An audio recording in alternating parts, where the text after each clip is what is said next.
Vocês sabem que eu gosto de pedir, mas sabem também que gosto muito mais de ganhar. Agora eu quero que vocês avaliem a felicidade dos velhinhos quando recebem no final do mês a sua feirinha, que vocês promocionam essa felicidade. Só Deus é que quer nos pagar. E com certeza vocês são olhados por Deus. Que Deus abençoe a todos, que nos dê muita paz.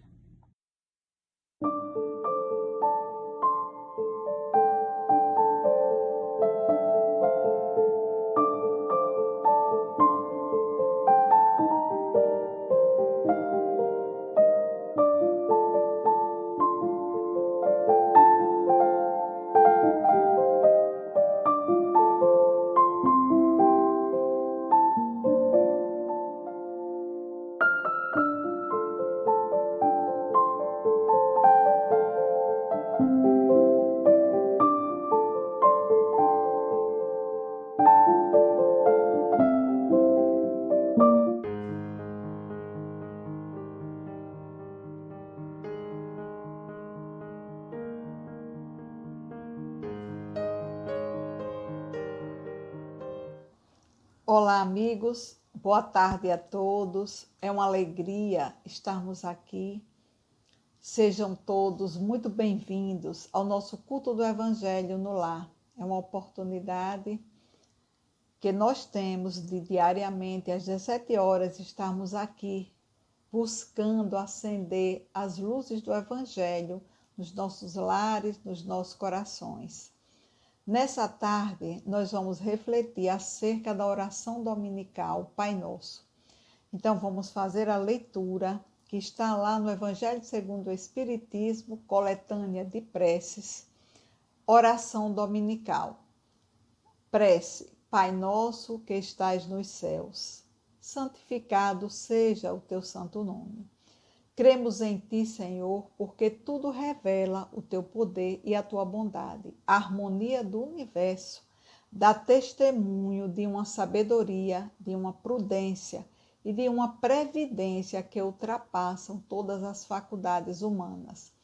Em todas as obras da criação, desde o raminho de erva minúscula e o pequenino inseto, até os astros que se movem no espaço, o nome se acha inscrito de um ser soberanamente grande e sábio.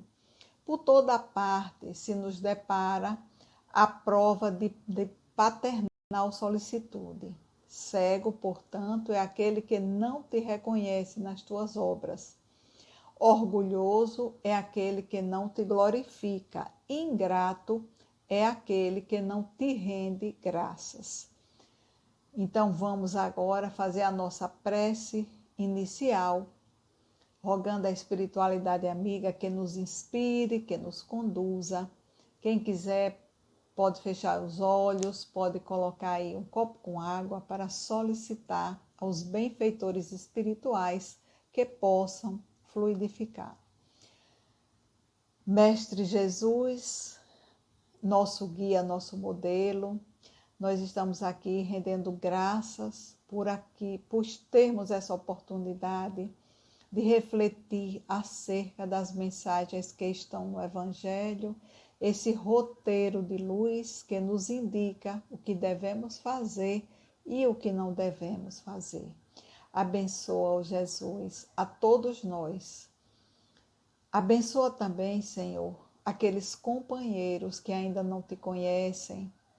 Abençoa aqueles que estão passando por dificuldades, os nossos irmãos, principalmente, que estão nos hospitais. Leva, Senhor, até esses irmãos o bálsamo, o alívio para as suas dores. Nos abençoa, Senhor, hoje e por todo sempre. Então, nós vamos fazer uma reflexão hoje sobre o Pai Nosso. Essa primeira frase da oração dominical que foi ensinada por Jesus quando seus discípulos, seus companheiros, solicitaram a ele que ele ensinasse uma oração. Era comum, à época, os profetas eles ensinarem uma oração aos seus discípulos. E nessa oração, ela continha a síntese dos seus ensinamentos. no Pai Nosso, nós encontramos os deveres que nós temos, né? Para com Deus, para com o próximo e para conosco mesmo. Então, Jesus, ele iniciou a oração dominical com a frase: Pai Nosso que estais nos céus. Então, Jesus queria nos dizer, queria nos ensinar que, acima de tudo, Deus é o nosso Pai, Criador dos homens, dos mundos, das estrelas, das flores, do inseto, de tudo. Senhor da terra, Senhor do céu. E para Deus, nós somos os seus filhos abençoados. Sendo assim, nós somos no mundo uma só família. Todos nós somos pertencentes a uma família universal, unidas por um amor divino. Todos nós temos o dever de nos ajudar mutuamente, exatamente como Jesus fez. Jesus, ao passar pela terra, ele vivenciou a fraternidade pura, auxiliando, curando enfermos, expulsando aqueles espíritos que estavam obsediando, curou a sogra de Pedro, o servo do centurião, né? Curou a tantos paralíticos, cegos, muitos foram curados, até a mulher hemorroísa, que se arrastou e tocou na sua veste e ficou curada. Então, ele vivenciou a fraternidade pura, independente de quem fosse, ele fazia o bem, ajudava, né? Então, nos mostrando assim o verdadeiro caminho para a paz. Quando nós rogamos a Deus, Pai Nosso, nós estamos pedindo a Ele que nós possamos sentir nos nossos corações exatamente a paternidade divina. Sentir nos nossos corações que Ele é o nosso Pai, que nós somos partículas divinas. Sendo assim, essa expressão, Filho de Deus, ela é muito empregada, muito repetida. Nós repetimos muito, né? Eu sou filho de Deus. Mas será que nós já paramos para refletir a grandiosidade de sermos os filhos abençoados de Deus, né? O Criador de tudo? Nós precisamos parar para refletir sobre a grandiosidade de sermos filhos da inteligência suprema do universo, a causa primária de todas as coisas, o arquiteto divino. Nós somos os seres inteligentes criados por Deus à sua imagem e semelhança. Deus é bondade e justiça e nos ama tanto que nos criou à sua imagem e semelhança, né? Então, além disso, Deus também criou leis sábias, perfeitas e imutáveis. E essas leis foram criadas para a nossa felicidade. Nada sai do seu controle. Tudo está perfeitamente administrado por Deus. E tudo tem uma função na natureza, tudo se encadeia, tudo se entrelaça, tudo se interliga. A beleza da criação está toda interligada. É uma verdadeira obra de arte. E o mais interessante, né, é que nós fazemos parte dessa obra de arte. Nós temos uma função importante na criação. Nós vemos isso quando Kardec nos deixou, né? Qual era o objetivo da encarnação? Deus impõe a encarnação aos espíritos a fim de fazê-los chegar à perfeição. Tem também outro fim, a encarnação, que é o de colocar o espírito em condições de suportar a parte que ele toca na obra da criação. Então, nós somos co-criadores com Deus. Todos nós temos uma parte que só a nós compete fazer. Então, somos importantes. Nós temos um significado nessa obra da criação. Nós precisamos existir para fazer essa parte, para cumprir essa parte.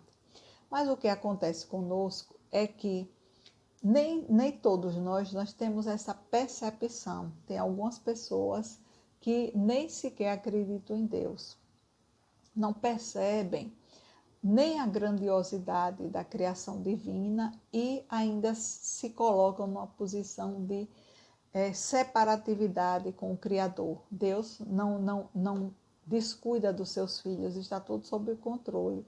Mas nós, por falta de sensibilidade, por imaturidade, pelas nossas imperfeições, nós nos afastamos de Deus.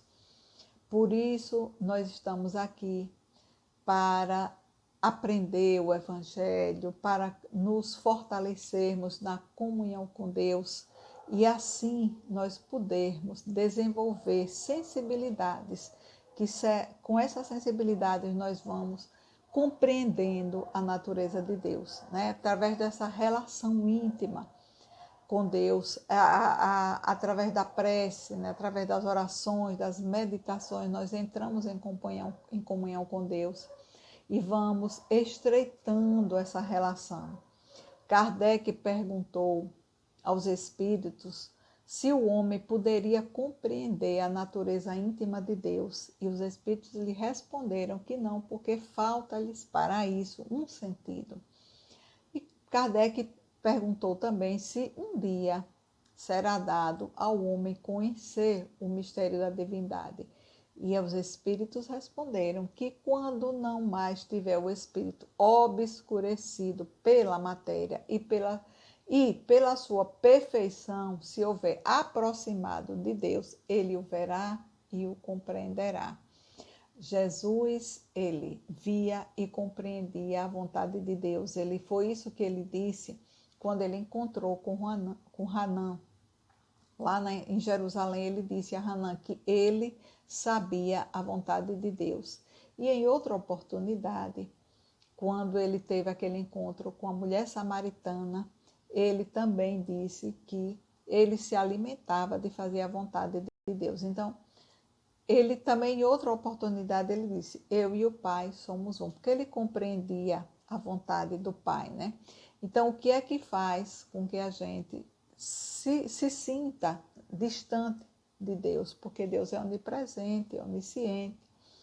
Mas nós é que nos sentimos. Por quê? Por conta da nossa inferioridade, por conta das nossas imperfeições, por conta dos nossos vícios, nosso orgulho, do nosso egoísmo. São os empecilhos para compreendermos a Deus, para nos sentirmos verdadeiramente filhos de Deus. Todo pai, ele se preocupa com o filho, né? Imaginemos Deus, inteligência suprema, perfeição infinita. Claro que ele jamais vai deixar os seus filhos, ele vai deixar de proporcionar oportunidade para os seus filhos, né? Então, ele se ocupa de todos os seres da sua criação. E Emmanuel, no livro Fonte Viva, no capítulo 77, comentando esse versículo Pai Nosso, ele tem uma mensagem quando ele diz que a grandeza da oração dominical nunca será devidamente compreendida por nós que lhe recebemos as lições divinas. E diz que cada palavra dentro dela tem uma fulguração de sublime luz. Então a gente vê que realmente essa oração dominical é de uma grandeza e que nós só vamos compreender com a maturidade quando nós formos desenvolvendo sensibilidade para compreender, né? Então, quando ele diz cada palavra dentro dela tem uma fulguração de sublime luz, evidenciando a grandeza e amplitude do Pai Nosso, que só será desvelada para o nosso conhecimento, para a nossa compreensão quando nós amadurecermos espiritualmente, né? Essa capacidade de entendimento, de percepção, ela varia de acordo com a nossa evolução. Nessa encarnação, todos nós que já estamos aqui, que já abrimos espaços nas nossas vidas para buscar a espiritualidade, para estudar o Evangelho, para compreender o Evangelho de Jesus, sentir e vivenciar, nós já percebemos que com o passar do tempo, a compreensão das coisas de Deus, das leis divinas, ela vai se ampliando nas nossas vidas, à medida que nós vamos estudando, que nós vamos principalmente praticando, né? Por quê? Porque quanto maior a luz, maior a capacidade de compreensão.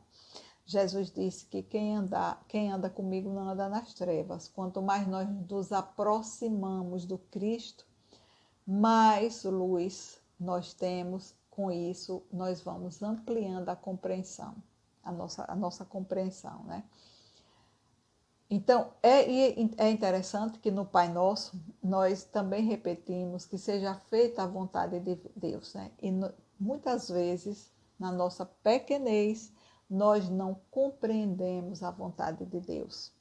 Exatamente porque nos falta essa sensibilidade. Mas se nós pararmos para pensar que Deus é Pai, é amoroso, é justo e bom, quem melhor, né, para nos dar a direção do que Ele? Por isso, só por isso, só por ter internalizado essa lição do Cristo, que Deus é o nosso Pai, nós já vamos aceitar a vontade de Deus nas nossas vidas e vamos nos entregar e confiar, ter segurança que tudo que chega até nós é por necessidade.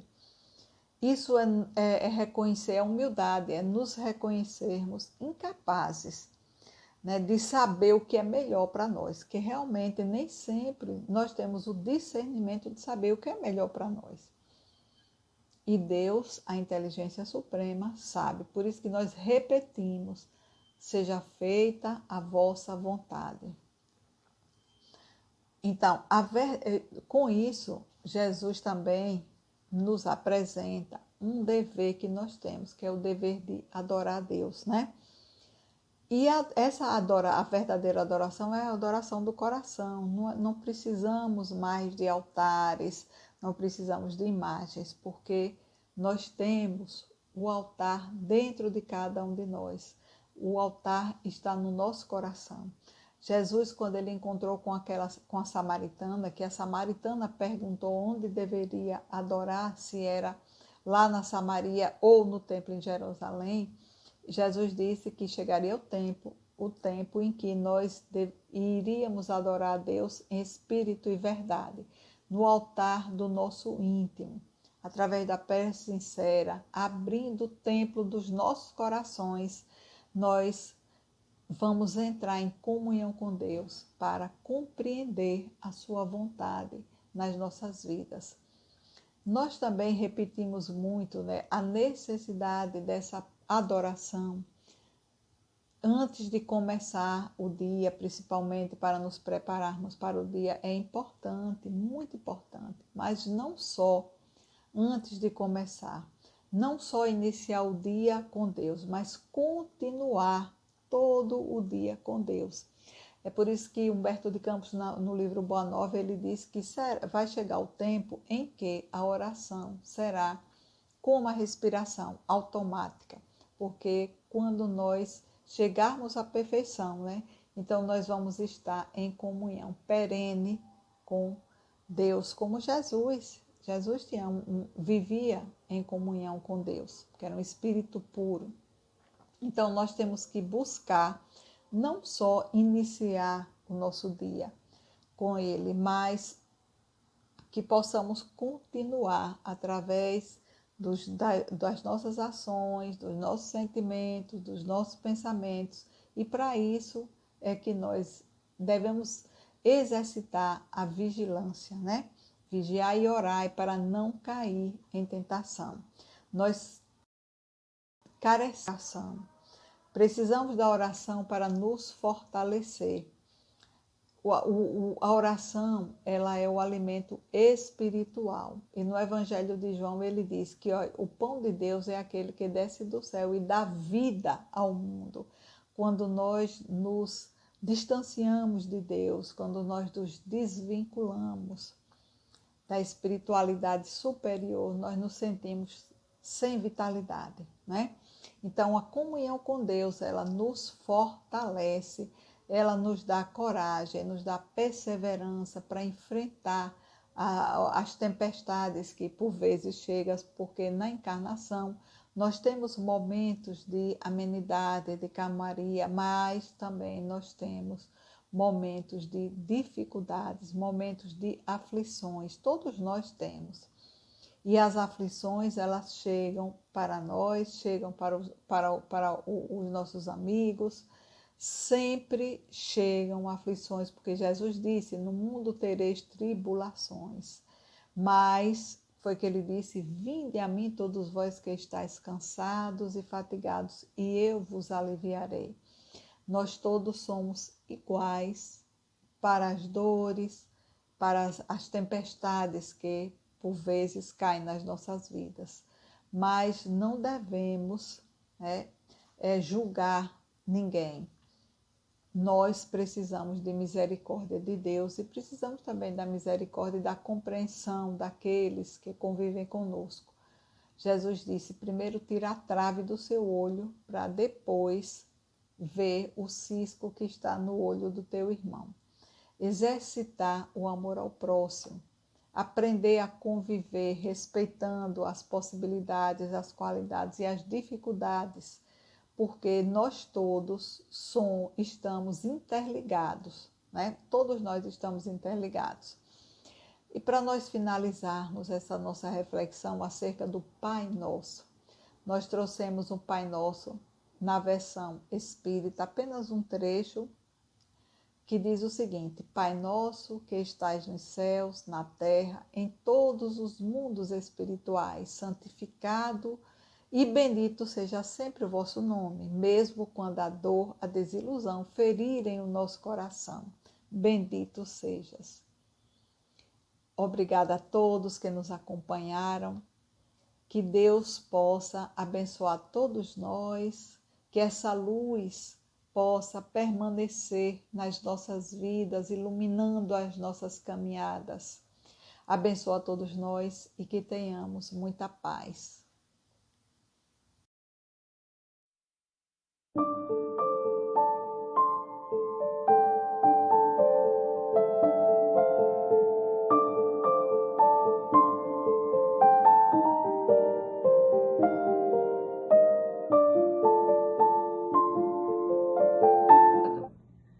Todos vocês sabem que eu gosto de pedir, mas sabem também que gosto muito mais de ganhar. Agora eu quero que vocês avaliem a felicidade dos velhinhos quando recebem no final do mês a sua feirinha, que vocês promocionam essa felicidade. Só Deus é que quer nos pagar e com certeza vocês são olhados por Deus. Que Deus abençoe a todos, que nos dê muita paz.